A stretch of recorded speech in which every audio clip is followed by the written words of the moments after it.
What's up, YouTube? Grand Rising, Grand Rising. Today's a special day. I just want to jump right into it. Today's the day we go to see the Housing Connect apartment.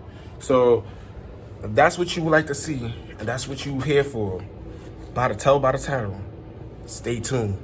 All right? Let's go. All right, before I get into anything, and before I go, let's just talk.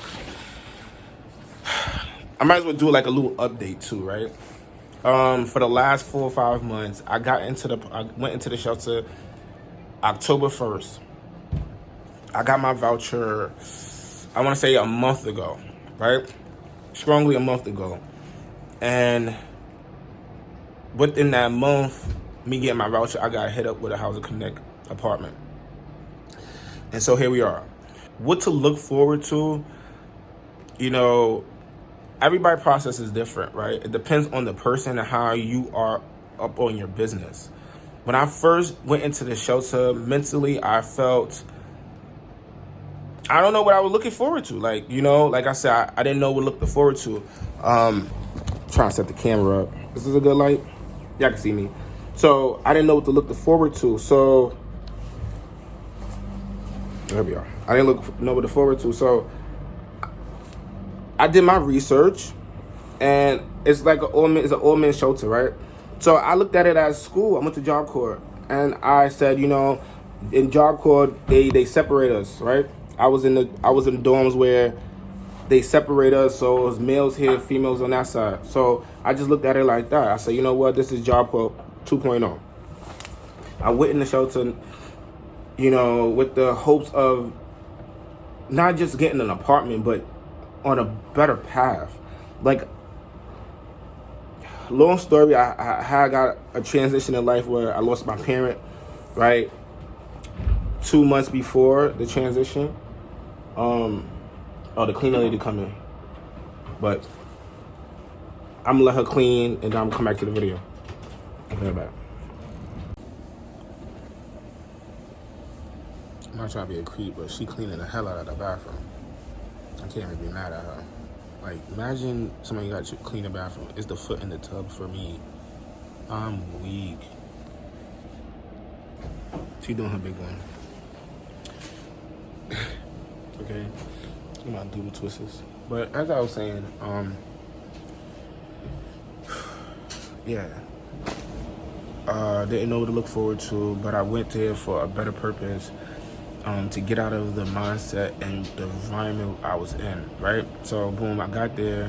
When I first came there, I had a room with smelly people feet. You know, it's the way you talk and who you talk to. You know what I'm saying? What you put on a good, like, you can't go in there with an attitude.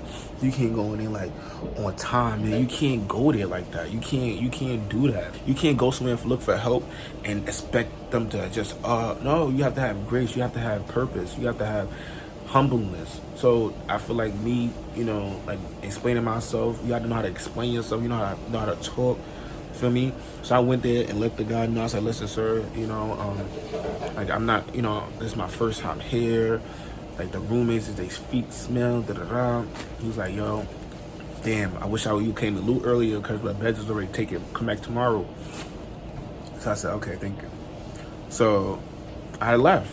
Right? I left. Y'all see that in the video. If you didn't check my video, go and check the video. I had left, and I said, I'm just going to come back. So when I came back the next day, that next night, I got to him like, oh, you know, what's up, sir? He's like, I got you. He went through the paper. This man walked into the room. He opened the room. It was a one-man room. It was one, you know what I'm saying? I'm not saying that's going to happen for everybody, but I don't know what he's seen, you know? I'm just grateful. Right? But the whole part of that is not about the room. It's not about being comfortable, right? Because at the end of the day, you're going to be with roommates that you won't be with people that you don't want to be with, right? So at the end of the day, it's not about being comfortable. It's about using the equipment and the tools that comes with the shelter. So boom, you get the room. You got to stay there. You got to go to everything. They want to take you, go to see a doctor, a psychiatrist. They want to try to, this is, it's called intake, right? Intake is where they actually trying to figure out where to place you, where you put your permanent shelter, right? Because at the end of the day, some people got mental issues. Some people just came out of jail. Some people, there's a whole bunch of stuff, right?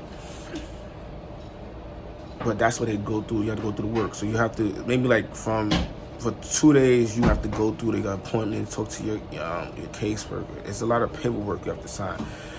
It's a lot of stuff, you know what I'm saying? You have to thug it out. But the main thing is using the resources.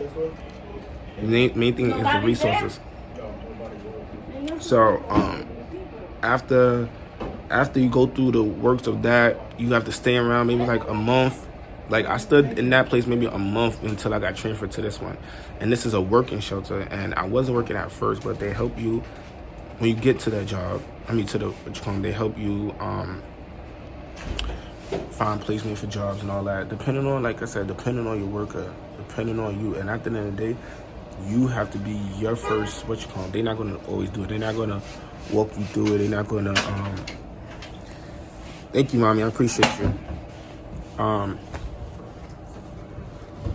You know what I'm saying? So, you have to want to do it. You know what I'm saying? I feel like me being eager, I was on top of it. So I'll never forget. They would try to trick you. They try to say like, oh, you can come back and sign this tomorrow. I'm like, why tomorrow? I don't have no rush. Like, you know what I'm saying? Like, I feel like they try to ask you certain things, but it's no rush. If you did, don't rush to leave. They say come back at 5 o'clock.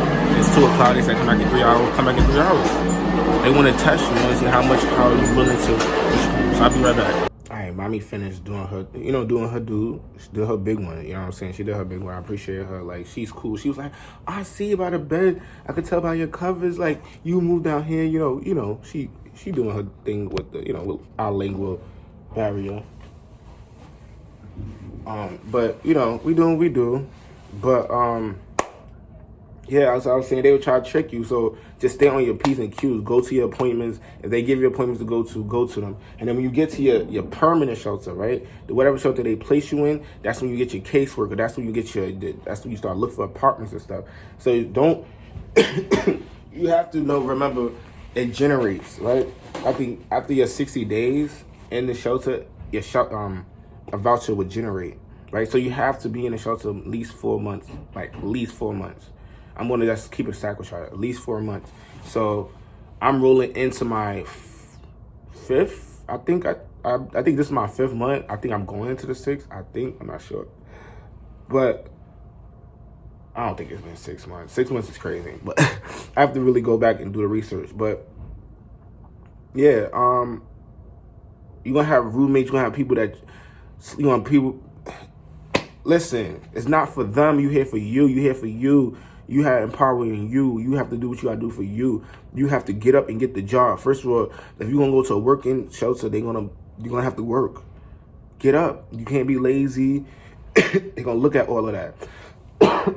Sorry, God. I'm a little under the weather. But I'm going to get this video through. So you have to put your best foot forward. They're not going to do it for you, okay? I got a caseworker now. He transitioned to be my caseworker, but who I had before, she wasn't doing her job. Literally, I had a meeting with her manager because she had to make it seem like I was missing my IEPs or whatever they want to call it. The meetings they have every 2 weeks, but she never notified me. So you have to be on your game. They will sabotage your paperwork. They would make it look like you're one of them and you're not, right? So when I went to the meeting, and thank God the man was there because he seen me. He was the paperwork is from January. She said, you haven't been here since January. I said, January? Lady, I was just here 2 weeks ago.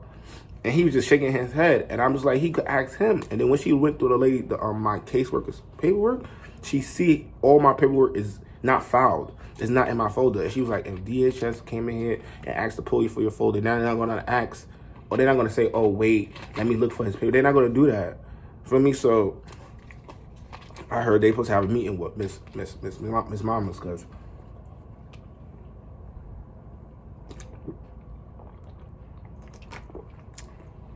you can't be sabotaging people's work.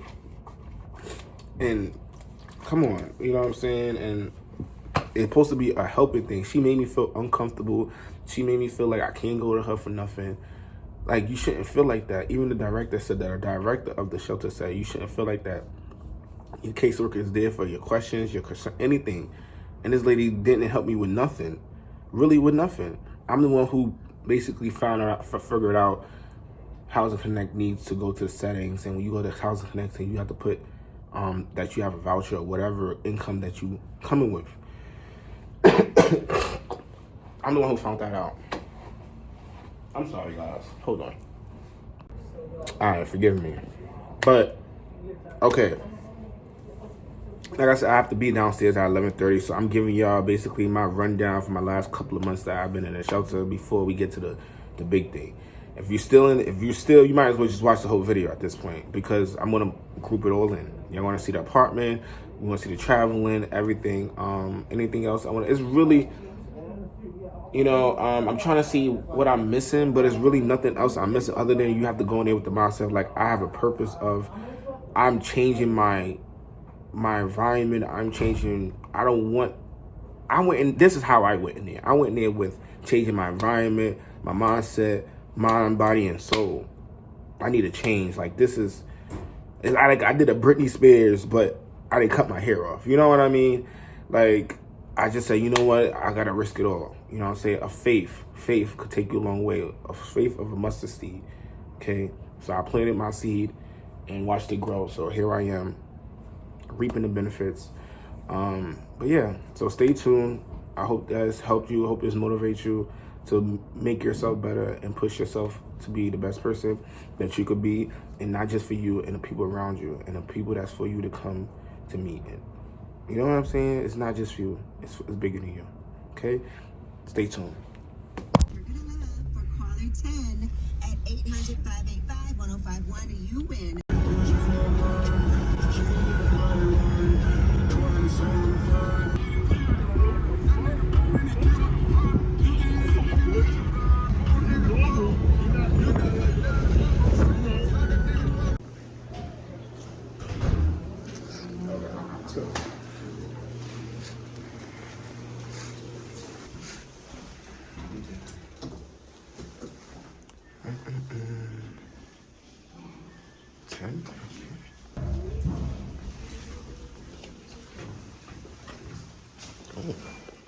Yeah, it's the hallways.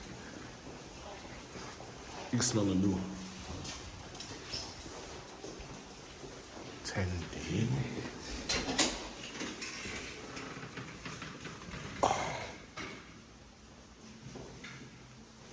Oh my God, you're lying. This me?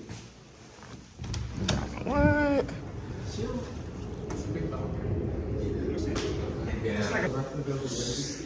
Ooh.